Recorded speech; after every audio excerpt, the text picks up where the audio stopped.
নমস্কার শ্রোতা বন্ধুরা, ফিরে এসেছি আজকের কথাকৃতিতে। আর আজকের কথাকৃতি সত্যি আমাদের খুব খুব প্রিয় এবং অত্যন্ত আনন্দের। কেন? কারণ আজকের কথাকৃতিতে আমাদের সঙ্গে যিনি রয়েছেন তিনি আমাদের সবার খুব প্রিয় মানুষ। তার কবিতা শুধুমাত্র আমাদের চমৎকৃতই করে না, আমাদের আনন্দ দেয়। তাই আজ আমাদের সঙ্গে রয়েছেন বিশিষ্ট কবি, আনন্দ কবি, কবি নলিনী বেরা। নমস্কার নলিনীদা, আমার প্রণাম নেবে। নমস্কার সবাইকেই। এই করোনার দিনগুলোতে সবাইকেই শুভেচ্ছা জানাই। ভালো থাকুন, সুস্থ থাকুন। দাদা, আমাদের এই যে অনুষ্ঠানটা কথাকৃতি, এই অনুষ্ঠানটা অনেকটা রেডিওর আঙ্গিকে হয়, অর্থাৎ এখানে শ্রোতারা শুধুমাত্র কবিতাটা শুনতে পান।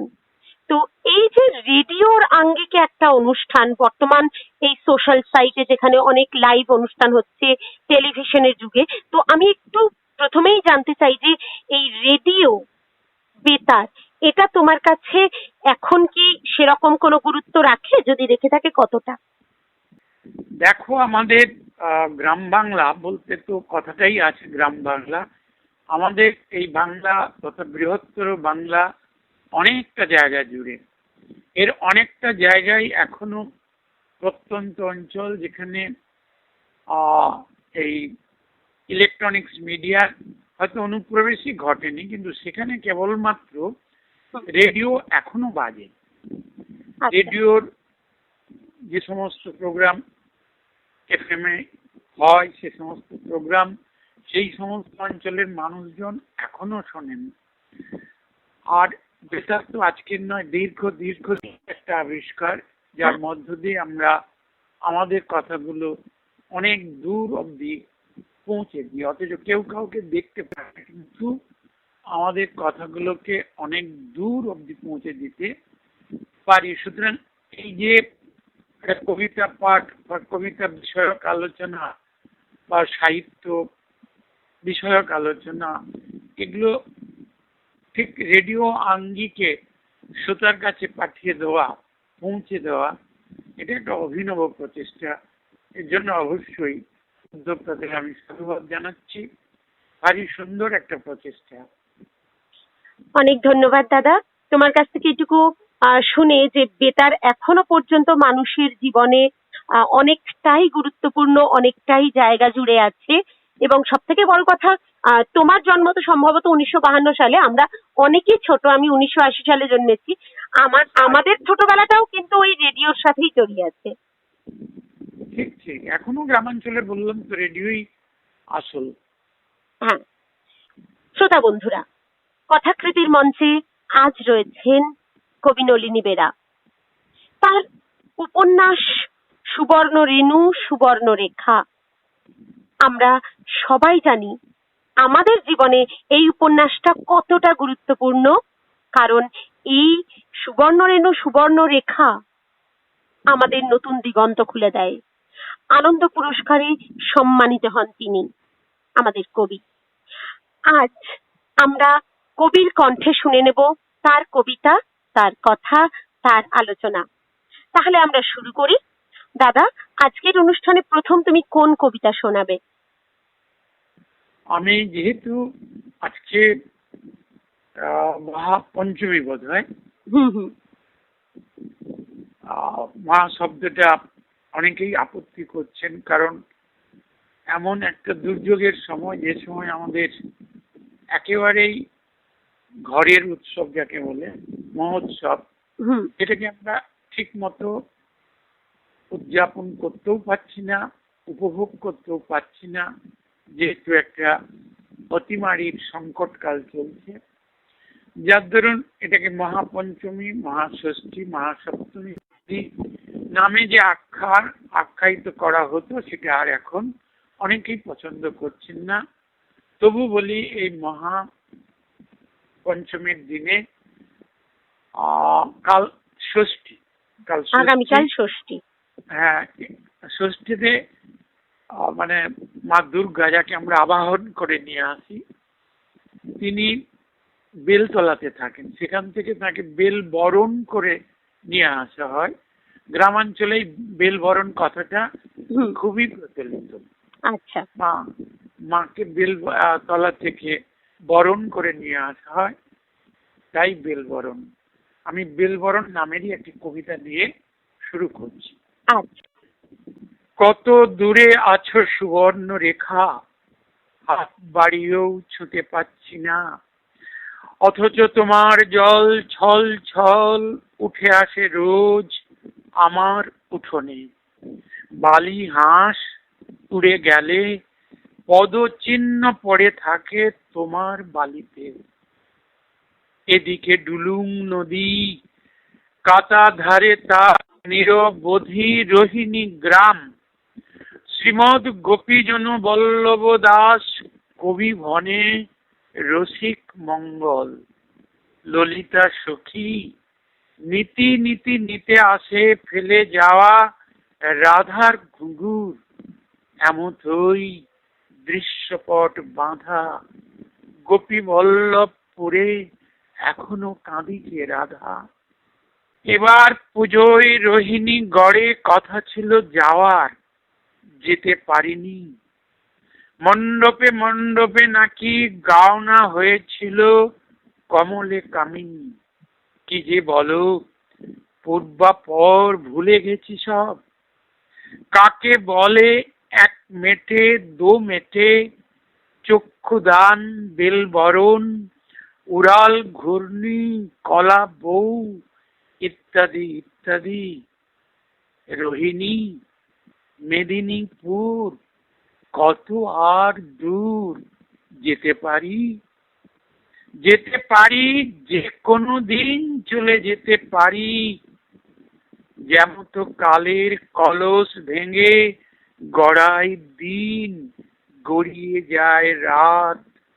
রাত সে যত গভীরই ও সুবর্ণ রেখা, আলো হাতে দুয়ারে দাঁড়াস। সুবর্ণ রেখা, আলো হাতে দুয়ারে দাঁড়াস। এমন কবিতা আমাদের মধ্যেও যেন কোথাও এসে বলে দেয়, পুজো আসছে, পুজো এসেছে, আমাদের শুধু অনুভবের অপেক্ষা। আমরা যাব কবির পরবর্তী কবিতায়। আজ আমাদের সাথে কথাকৃতির মঞ্চে রয়েছেন বিশিষ্ট কবি নলিনী বেরা। দাদার পরবর্তী কবিতা। এখানেই টাল মাটাল একটা ঝড় উঠুক, নড়ব না। যে যার জিনিস অদল বদল নি, জায়গা বদলাবো না। যে হাতে কাঠামো গড়ে, সে হাতেই চক্ষুদান হয়। বিসর্জনের মন্ত্র যে পড়ে পড়ুক, আমি পড়ব না। টাল মাটাল একটা ঝড় উঠুক, নড়ব না। যে যার জিনিস অদল বদল নি, জায়গা বদলাবো না। এখানেই সামলে ঝড় দিনমান আকাশ দেখবো, এখানেই দাঁড়িয়ে থেকে অপেক্ষায় আঙুল মটকাবো।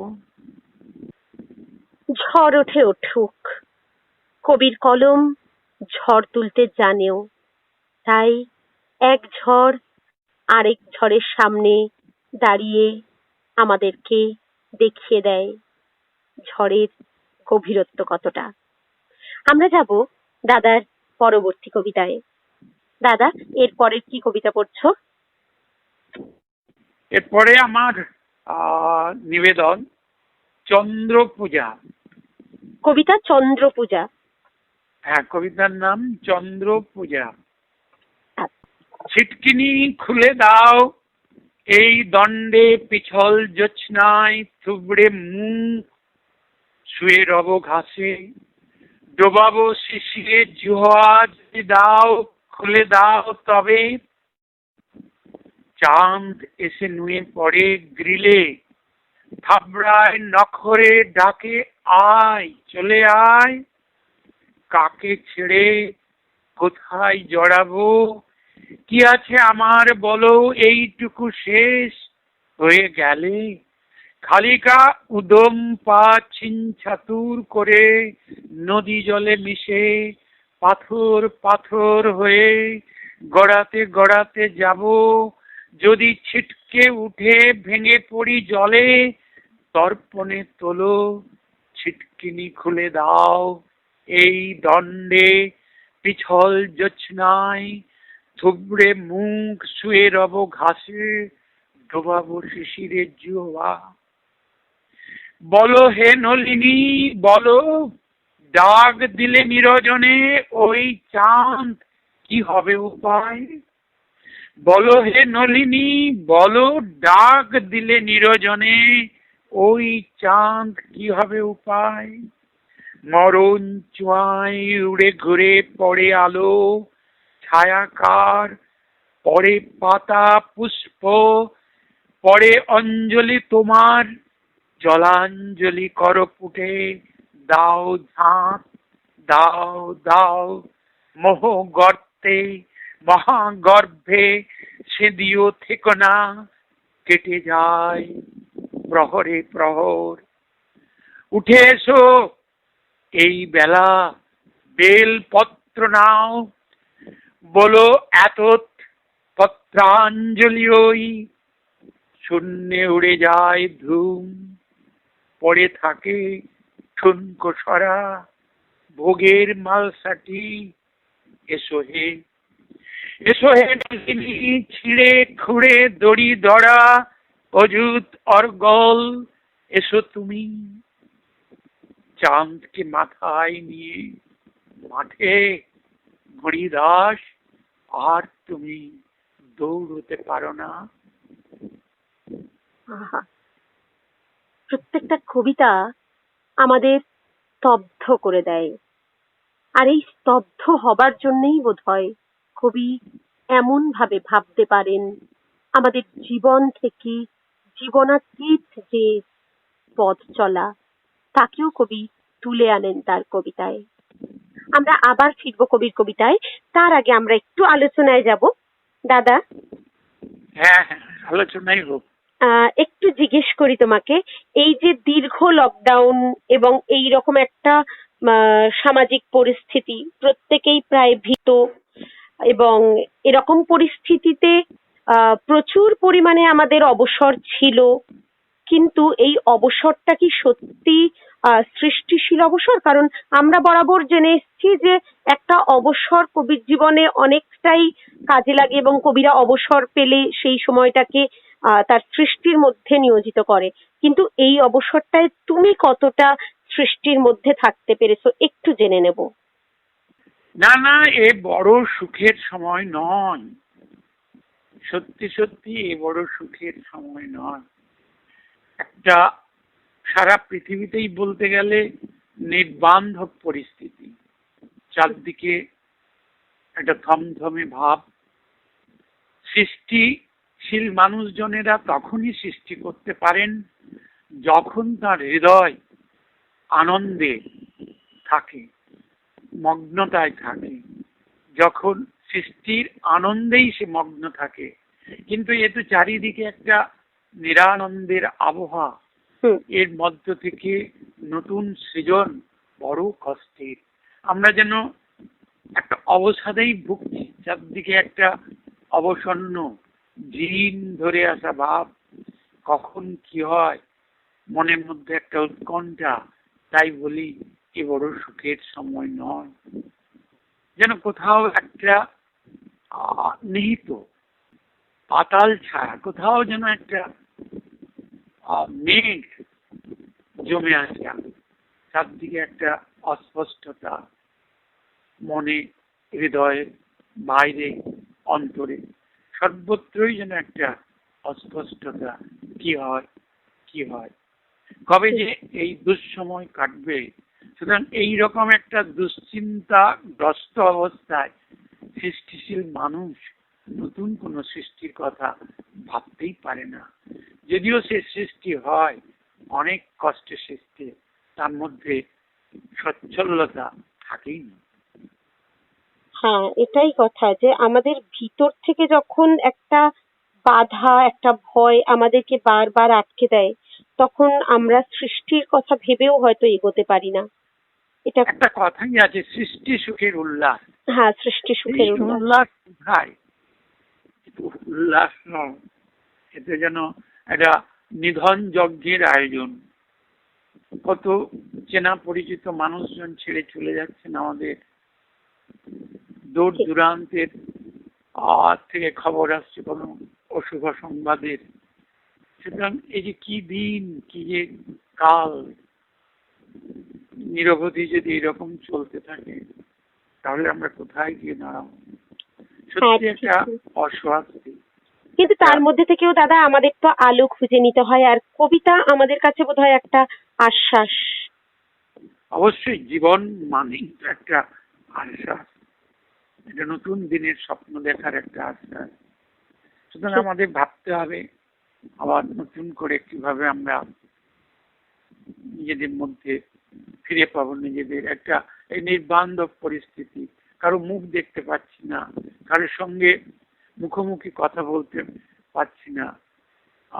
জীবনানন্দের সেই বনলতা সেনের, সেই বনলতা সেনেরাও যেন হারিয়ে গেছে মুখোমুখি বসিবার, আর যেন কোনো কেউ কোথাও নেই, এইরকম একটা পরিস্থিতি। ঠিক, ঠিক, ঠিক। দাদা, আমি যাব তোমার পরের কবিতায়। আজকে এরপর কি কবিতা শোনাচ্ছ? একটা জল নেই, একটা জলক্রীড়া আর কি, তাই নিয়ে এটা শোনাই। হ্যাঁ। এই যে মগ্নতা, চারদিকে একটা অসীম মগ্নতা, এর মধ্য দিয়েই আমি ওই স্থির জলের কবিতাটা পড়ি। আচ্ছা। জলক্রীড়া। স্থির জলে ছুঁড়ে দিলে হাত, ওগো হাত, আর কেন বসে থাকো, উঠে এসো। ছড়ানো রয়েছে হাত সুশীতল জলে, ধরো হাত, ছিঁড়ে ফেলি স্থির জল, ওগো জল, আর কেন শুয়ে থাকো, ভেঙে পড়ো। হাতের মুদ্রায় ওগো হাত, ছুঁড়ে দাও জলে। ঢলে আছে জল ছবি, ডিমের হলুদ চাঁদ, কলার মান্দাস। ঢলে আছে জল ছবি, ডিমের হলুদ চাঁদ, কলার মান্দাস।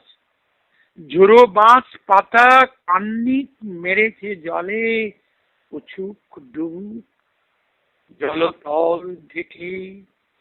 আয়নায় পেতেছে মুখ রাতটুকু, সে কেমন চেয়ে থাকা বলো, মদালস আর কাকে বলে।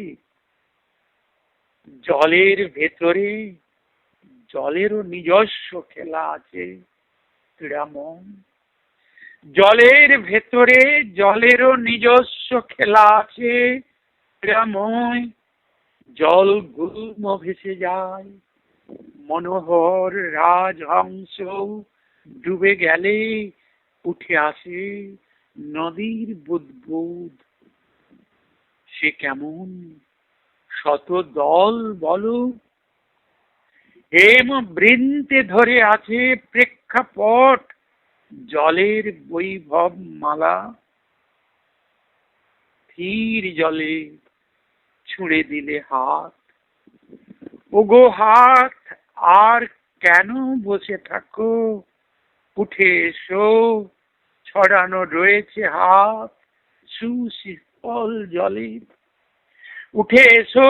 ছড়ানো রয়েছে হাত সুশীতল জলে, ধরো হাত, ছিঁড়ে ফেলি স্থির জল, ওগো জল, আর কেন শুয়ে থাকো, ভেঙে পড়ো।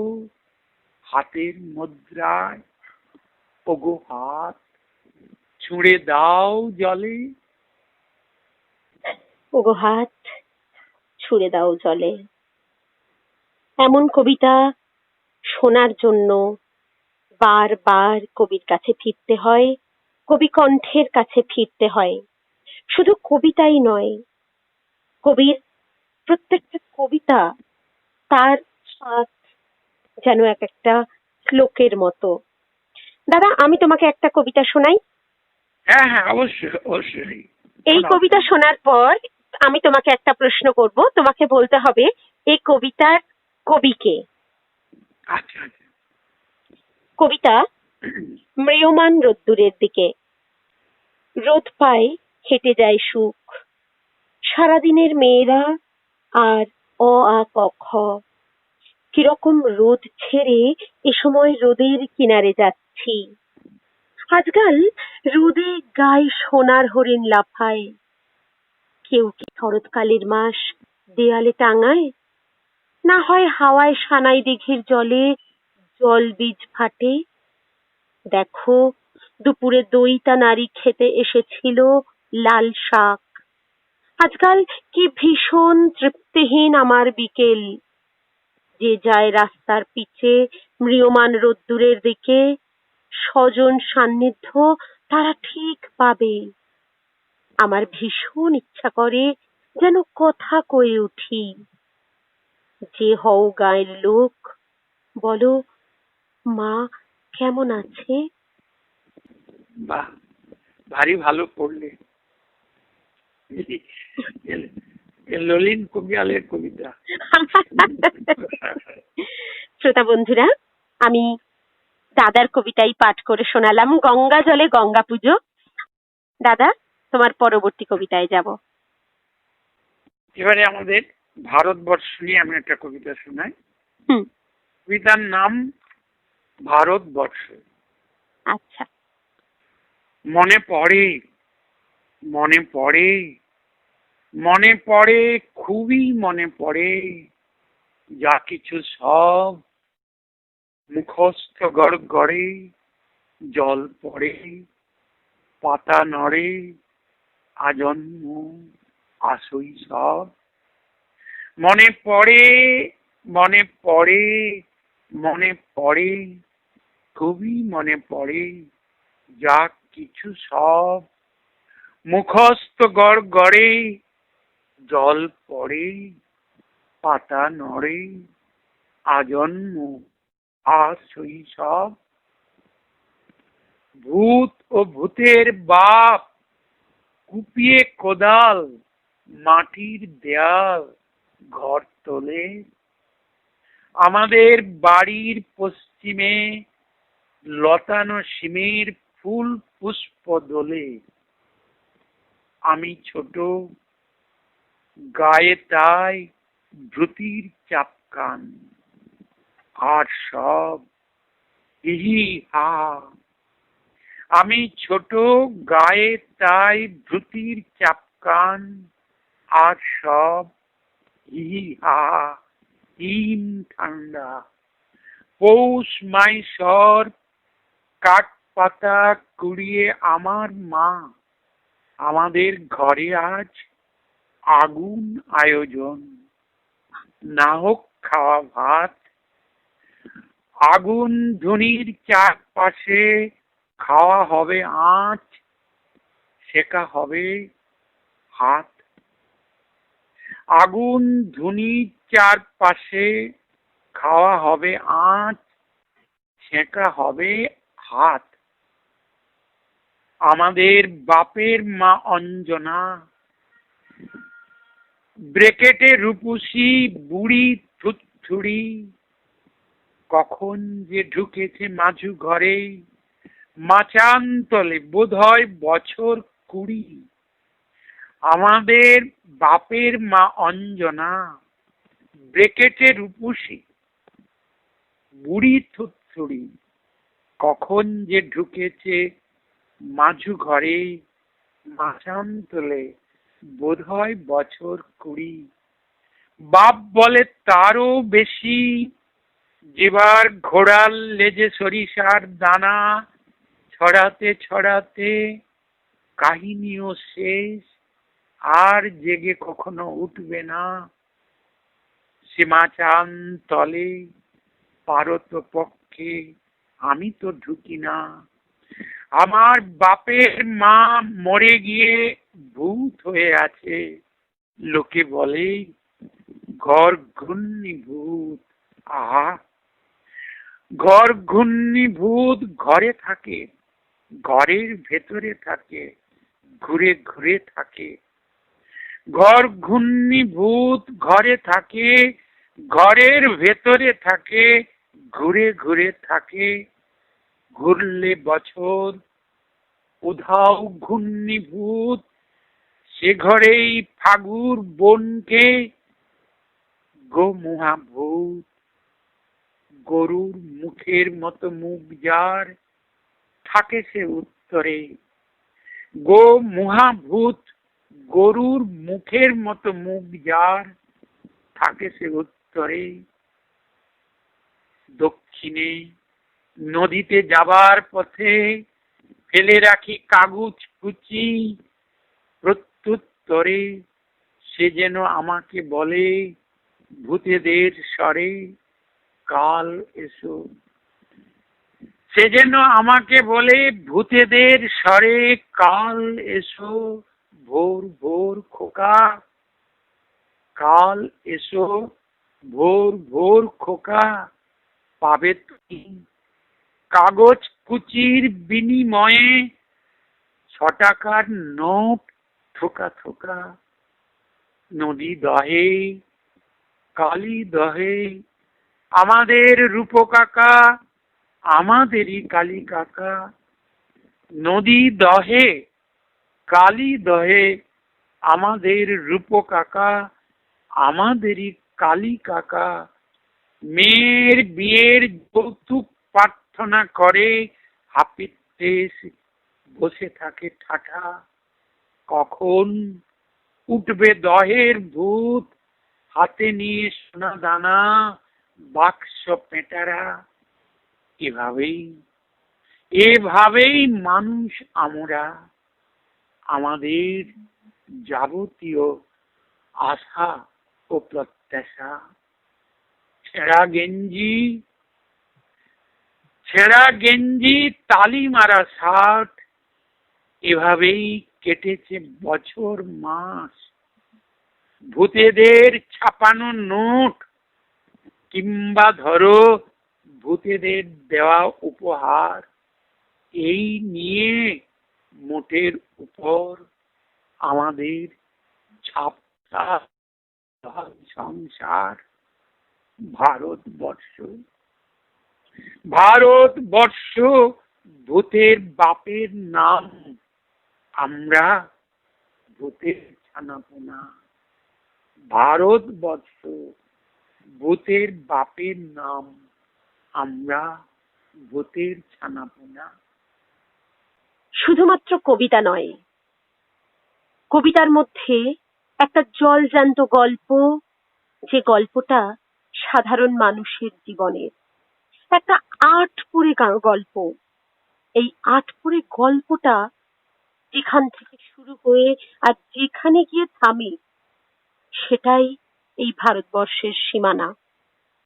ভারতবর্ষকে যারা যারা এমন ভাবে এই পরম দৃষ্টিতে দেখেছেন, তারাই বোধহয় ভারতবর্ষের মাটির ভিতরের যে আন্তরিক আবেদন, সেটাকে তার কবিতায় তুলে আনতে পেরেছেন।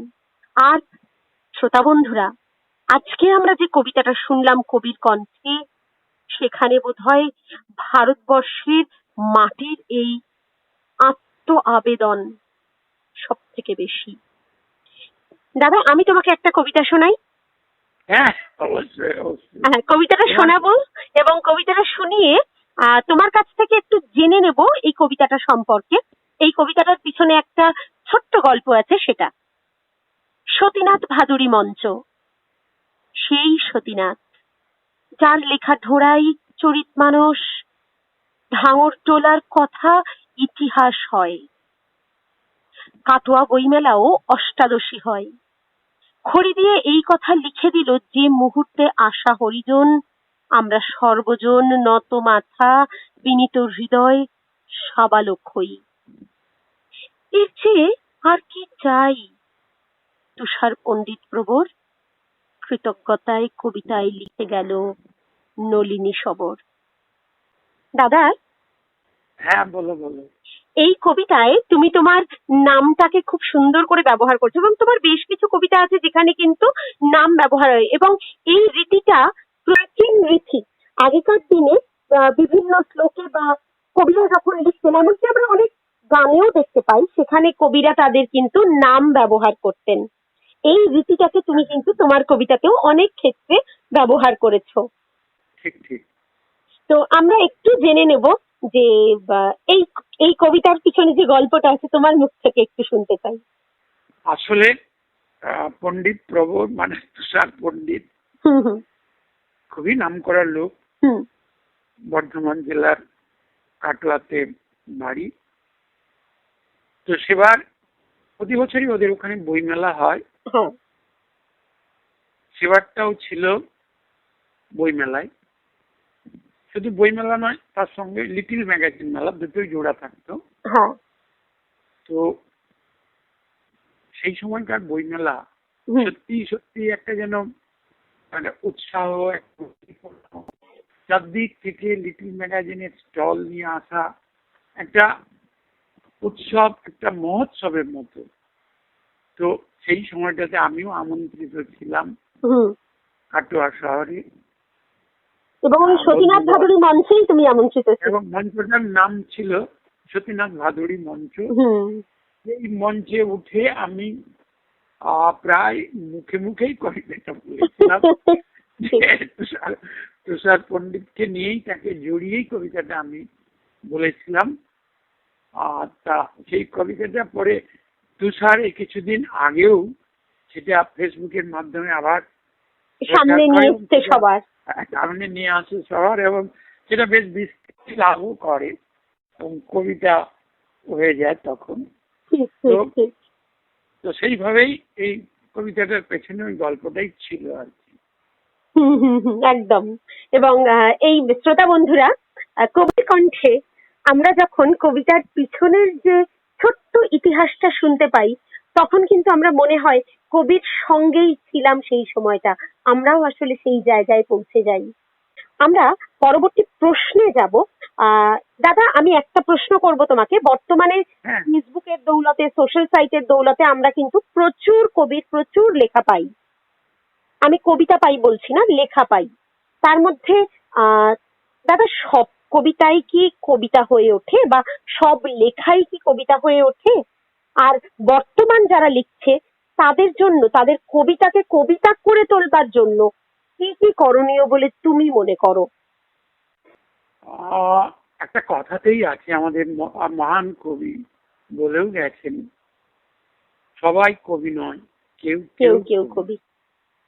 এই নিয়ে বহু বিতর্ক হয়েছে, কিন্তু একেবারেই বাস্তব কথা, সবাই কবি নয়, কেউ কেউ কবি। কিন্তু আমাদের বাঙালি জীবনে, বাঙালি মানসিকতায় একেবারে গোড়া থেকেই মানে আমরা যেন একটা মনের মধ্যে কাব্য সুষমাকে লালন করে আছি বাঙালি মাত্রেই।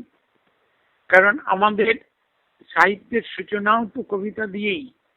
একেবারেই আমরা গোড়াতে একেবারেই আমাদের যে সমস্ত মঙ্গল কাব্য বা ইত্যাদি ইত্যাদি সবই আমরা গীত আকারে পাই, অর্থাৎ কবিতার মতো করে গেয়ে গেয়ে বা গানের মতো করে গেয়ে গেয়ে আমরা, ফলে আমাদের বাঙালি আনার মধ্যেই যেন একটা কোথাও কবিতা লুকিয়ে থাকে।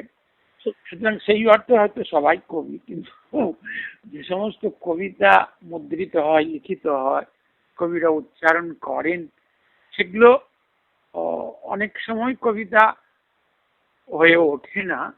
আবার কোনো কোনো কবিতা, কোনো কোনো সৃষ্টি কবিতা হয়ে ওঠে। কবিতা আসলে তো একটা স্বগতোক্তির মতো, একটা জীবনবোধেরই উচ্চারণ, কবিতা মন্ত্রের মতো বলতে গেলে। তো সেটা অনেকে যে ছন্দের কথা বলেন, সুরের কথা বলেন, রিদিমের কথা বলেন, সেটা তো যারা মানে কবিতা রচনা করেন সেটা কিন্তু তাদের একটা স্বতঃস্ফূর্ততা, যাকে বলে সত্য ভাবেই উঠে আসে, স্বতঃচারিত ভাবেই উঠে আসে। হ্যাঁ, অনেকে চেষ্টা করেন যে কবিতার ছন্দ মুখস্থ করে বা তার সম্বন্ধে পাঠ নিয়ে কবিতা লিখবো, হুম, এমনটা কিন্তু ঠিক নয়। কবিতা স্বতঃচারিত, অর্থাৎ সে ছন্দ তৈরি করে। যে ছন্দগুলো আমরা ব্যাকরণে পড়ি বা আমাদের কবিতার পঠন পাঠনে পড়ি, হুম। সেই সেই ব্যাকরণ হয়তো কবিতা থেকেই সঞ্জাত, মানে কবিতা দেখেই কিন্তু সেই ছন্দগুলোর সৃষ্টি হয়েছে। হ্যাঁ, ছন্দ কবিরা তো কিন্তু শ্রুতি।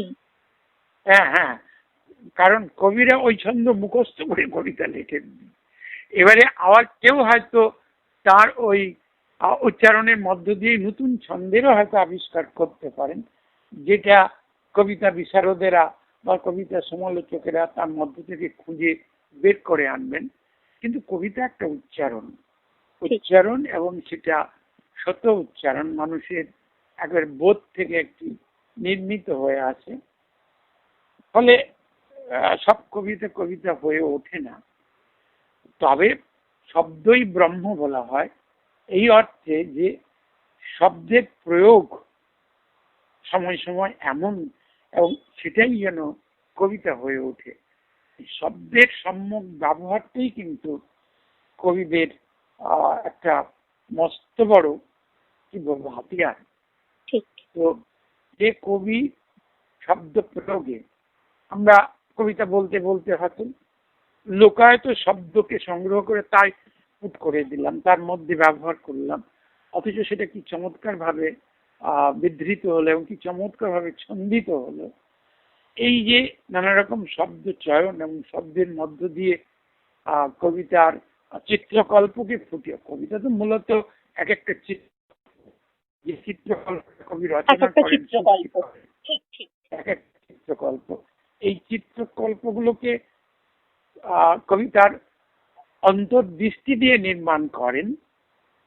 তাতেই হয় চিল সোনালি ডানার চিল, এই বিজে মেঘের দুপুরে তুমি আর উড়ে উড়ে কেঁদো নাকো ধানসিঁড়ি নদীটির তীরে, কে আয় হৃদয় খুলে বলো বেদনা জাগাতে ভালোবাসে।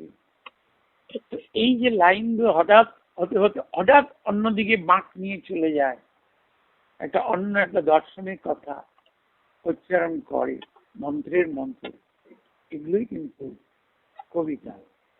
নিশ্চয়ই। সুতরাং এই এই এই কবিতার এই উচ্চারণ অনেকটাই সতোচ্চারিত, মানে নিজের থেকেই উচ্চারিত হয়। কিন্তু আমার মনে হয় আমাদের পাঠাভ্যাস, আমাদের পড়া, কি গদ্য কি পদ্য লিখতে গেলে বা বিষয়বস্তুকে অবলম্বন করেও লিখতে গেলে আমরা এ যাবৎ কি লেখা হয়েছে, কি ধরনের লেখা হয়েছে, এগুলো সম্বন্ধে একটা অভিজ্ঞান দরকার। পাঠাভ্যাসের মধ্য দিয়েই এই অভিজ্ঞানটা আসে। ঠিক। ফলে আমি বলবো নতুন যারা লিখছেন তারা বেশি করে পড়ুন। আমাদের বাংলা সাহিত্য অত্যন্ত ধনী সাহিত্য। এর মধ্যে অসাধারণ সব কবি বা কবিতা জন্ম হয়েছে। রবীন্দ্রনাথ তো আছেনই, জীবনানন্দ দাশ বা আরো চারপাশে অজস্র কবি, এবং এই সমস্ত কবি প্রতিষ্ঠিত এবং কি বলবো এক একজন ঋষির মতো আমাদের কবি কবিতা লিখে গেছেন মন্ত্রের মতো। এই কবিতাগুলো স্বদেশে বিদেশে এই বাঁক বদলের জন্য যে কবিতা পাঠ, এটা দরকার। অবশ্যই অবশ্যই। এবং আমার মনে হয় যে কবিতার মধ্যে ছন্দটা আপন গতিবেগেই চলে আসে। অবশ্যই অবশ্যই। তার জন্য কিন্তু কষ্ট করতে হয় না, কবিতা লেখা যায় না, ব্যাকরণ পাঠ করে হয় না। এবং কবিতা যেহেতু একটা শ্রুতি, কবিতা তার নিজের ছন্দে চলে, নিজের বেগে চলে, সেখান থেকেই গ্রামারটা ধীরে ধীরে তৈরি হয়। তোমাকে আমি আমার একটা কবিতা শোনাই। নতুন করে আমাদের ছন্দ তৈরি হতেই পারে। ঠিক। তোমাকে আমি আমার একটা কবিতা শোনাই। অবশ্যই অবশ্যই, তুমি এতক্ষণ ধরে আমি বলছিলাম তোমার কবিতা শোনো। ঠিক আছে, বল। কবিতা বৃহন্নলা। দুহাত একত্র করলে ছন্দ শব্দ সব একাকার, পথে ঘাটে ফেলে যাই সুমঙ্গলা তালির সম্মতি, নিকোনো উঠোন জুড়ে বৃষ্টি শব্দে নাচাই সন্ততি, গাছেদের মতো। পূর্ণাঙ্গ ফুলের দলে নাম নেই, আসা যাওয়া নেই, ফলের চেতনাটুকু কবে যেন এঁটেল শরীরে নিষ্ক্রিয় শব্দের মতো মিশে যায় অক্ষমের ভিড়ে, নীরব সংযত। ফাগুন রাখি না বুকে, আগুনের পথ হেঁটে চলি। অজ্ঞাতবাসের পর আবার এক অজ্ঞাতবাস। তালে তালে কেটে যায় অর্জুনের এ নিত্যবিলাস, এ জন্মের ক্ষত। যাপিত মৃত্যুর পর তাল ছন্দ পুরনো প্রথায় জন্মদিনে ফিরে আসে সরবে স্বাগত পূর্ণতায়। বাহ, বেশ সুন্দর কবিতা। শব্দের কোনো রকম ঘাটতি নেই, ছন্দের কোনো রকম ঘাটতি নেই, চমৎকার সুললিত কবিতা। বৃহন্নলাদের নিয়েই লেখা। হুম, সেটা বুঝতে পারছি। দাদা, এবার তোমার পরের কবিতায় যাব। এখনো কবিতা আছে, এখনো কবিতা আছে, এখনো আঁধারে কাঁদারে ফোটে ফুল, এখনো আঁধারে কাঁদারে ফোটে ফুল, শুষ্নির দঙ্গল ঢেকে থাকে গ্রামের পুকুর, কলমি নাড়ায় বেড় দিয়ে খেলা করে জল ঢোঁড়া সাপ, আজও বর্ষায় কলরব করে উঠে শতকোটি ভেক, চাল ধোয়া হাত এখনো গ্রামেই আছে, চাল ধোয়া শাক, চাল ধোয়া হাত এখনো গ্রামেই আছে, চাল ধোয়া শাক, ঘলঘষি সরন্তি বর্মি লাল নটে বিশল্য করণী এখনো জন্মায় গাঁয়েরই উঠোনে গোতলে, এখনো নিড়েন দিয়ে ভিজে শাড়ি ঘরে ফিরে মেয়েদের বউ, এখনো নিড়েন দিয়ে ভিজে শাড়ি ঘরে ফেরে কুমেদের বউ, আশ্বিনের ডাকের সময় আজও চাষিরা ভোর ভোর ডাক দেয়, ছোট বড় ধান সব ফুলো ফুলো, আশ্বিনের ডাকের সময় আজও চাষিরা ভোর ভোর ডাক দেয়, ছোট বড় ধান সব ফুলো ফুলো।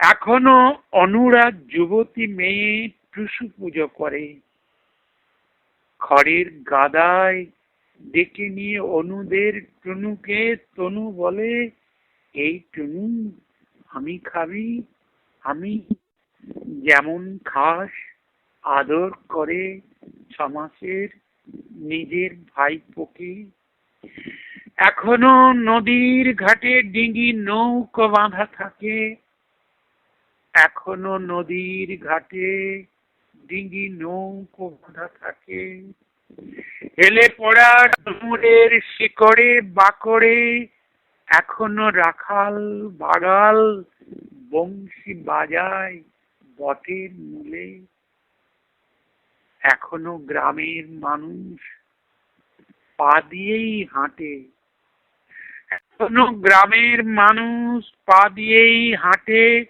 ঊর্ধ্ব পদ এঁট মুন্ড এখনো সে নয়, এখনো কামিন মুনিশ দা দিয়েই ধান কাটে মাঠে,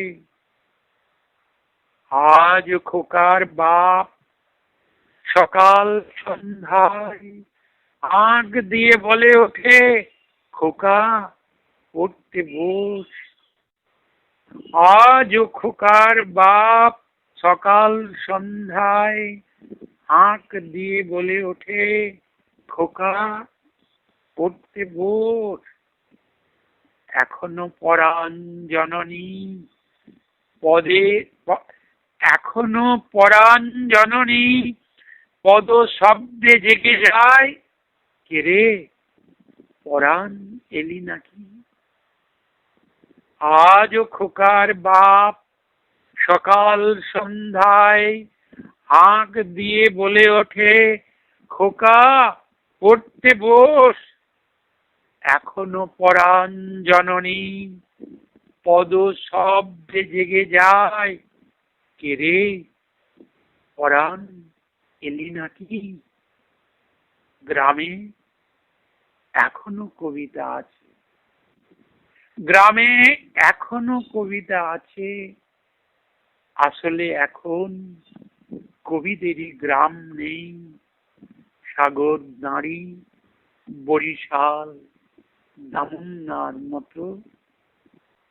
আমার তো মনে হয় গ্রামটাই নিজে একটা কবিতা, একটা গ্রাম জীবন, একটা গ্রামের যাপন এক একটা কবিতা। আর সেই কবিতা, সেই যাপনগুলোকে তুমি সব লিখে গেছো। তাই তোমার কবিতাটা আমাদের কাছে যেন ছবির মতো হয়ে রয়েছে। দাদা, এর আগে আমরা দেখেছি যে গল্পের কাহিনীটা কবিতার মতো করে পুরো গল্পটাকে বলা হতো। তোমার ভারতবর্ষ, হ্যাঁ, প্রত্যেকটা কবিতার মধ্যে আগে যে কবিতাগুলো পড়তাম, অনেক কবিতা ছিল যেখানে আমরা একটা গল্পকে খুঁজে পেতাম। সেই গল্প কিন্তু আমি তোমার কবিতাতেও খুঁজে পেলাম। আজকের অনুষ্ঠানের শেষের দিকে আমরা এসে গিয়েছি। শ্রোতা বন্ধুরা, আমরা জানি কোথাও একটা আমাদের থামতে হয়, কারণ সেখান থেকে আমাদের কবিতায় ডুব দেওয়া শুরু হয়। তো আজকের অনুষ্ঠানে আমি অনুষ্ঠানের শেষ কবিতাটা পাঠ করতে চাই দাদার অনুমতি নিয়ে। দাদা, হ্যাঁ, হ্যাঁ, পড়ো। তোমারই কবিতা পড়ছি। গাছ। গাছকে ঈশ্বর ভাবি, তাই জল ঢেলে পায়ে বলবান করি, যেন মাটির শরীর থেকে নবজন্ম ঈশ্বরের হয়। গাছকে ঈশ্বর ভাবি, ঈশ্বরের মতো মাটির ভিতর অথবা অগর স্বর্গে যেহেতু তার স্বচ্ছন্দ বিহার, বিচক্ষণ ঈশ্বরের মতো অরণ্যে ঈশ্বরের নবজন্ম হোক। সবচেয়ে দূরতম দৃশ্যে তোমাকে দেখেছি, জায়মান দেদার ছড়িয়ে রয়েছ সুখে, পত্রে পুষ্পে একাত্মীকরণ। আমি আজীবন সলিল সিঞ্চনে গাছেদের পাদ পিঠ আর্দ্র করে বলি, ছায়া দাও ছায়া, ঈশ্বরীর মতো। না, সুন্দর পড়লে। এভাবেই আমরা বারবার তোমাদের কাছে ফিরে আসি। আমরাও বারবার তোমাদের বলি, ছায়া দাও ছায়া। তোমাদের কবিতায় ঋদ্ধ হই, সমৃদ্ধ হই, শেখার চেষ্টা করি, জানার চেষ্টা করি। কবিকে, কবির অন্তরকে, কবির অন্দরকে, আর কবির অন্দর আর কবির অন্তর দুটোকেই খুঁজে পাওয়া যায় কবির কবিতায়। আজ এই পর্যন্ত দাদা, তোমাকে অনেক অনেক শুভেচ্ছা শ্রদ্ধা জানাই আজকে এই অনুষ্ঠানে থাকার জন্য। আর তোমাকে এবং তোমাদের সবাইকেই আমার তরফ থেকে আন্তরিক শুভেচ্ছা, শুভকামনা। এই করোনার দিনগুলোই তোমরা সব ভালো থেকো, সুস্থ থেকো। দাদা, পরবর্তী আবার কোনো পর্বে আমরা চাই তুমি তোমার কবিতা নিয়ে আমাদের সাথে থাকো। আচ্ছা, আচ্ছা, ঠিকই আছে, থাকবো। ভালো কাটুক পুজো, ভালো থেকো, প্রণাম নিও। নমস্কার। নমস্কার।